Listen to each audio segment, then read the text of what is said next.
One of those gifts we might call the gift of being an artist or a talent, or another word for it would be a truly skilled producer. All of us, we could take our work and think of work as being like a gift. I personally believe that one of the greatest gifts outside my love that I can give another human being is my labor.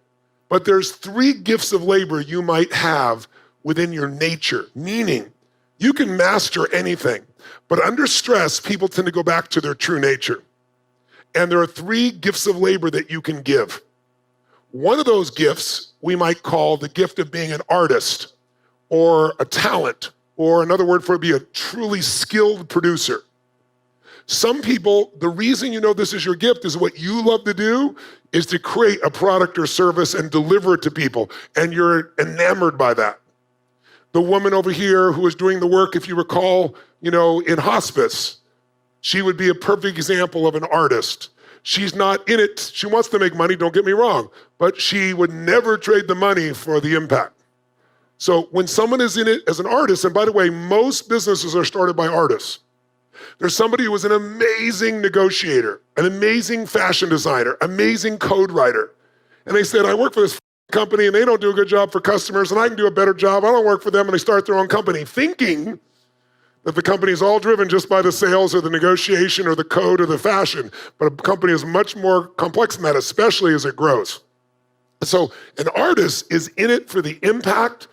And yes, they want to make money, don't get me wrong, but it's not the first thing and they won't trade it. When I talk to artists about selling their business, they look at me like I'm trying to sell their child.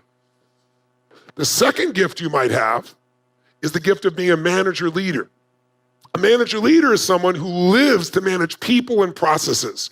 They love to figure out how to maximize a business by changing the gears, creating a new process, working with people. And those people love it.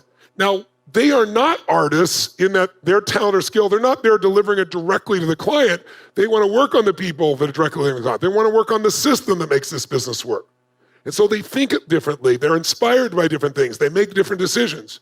Is one better or worse than the other? Yes or no? No, they're just different.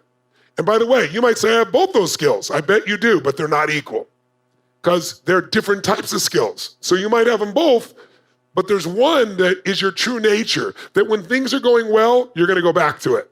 When things are really up, you're going to go back to it. Under stress and under excitement, we return to our nature. By the way, a great company can't be great without great artists, talent, who really deliver extraordinary products or services. A company cannot maintain greatness and grow unless they have some great manager leaders who can run the process and the people. They're both critical components.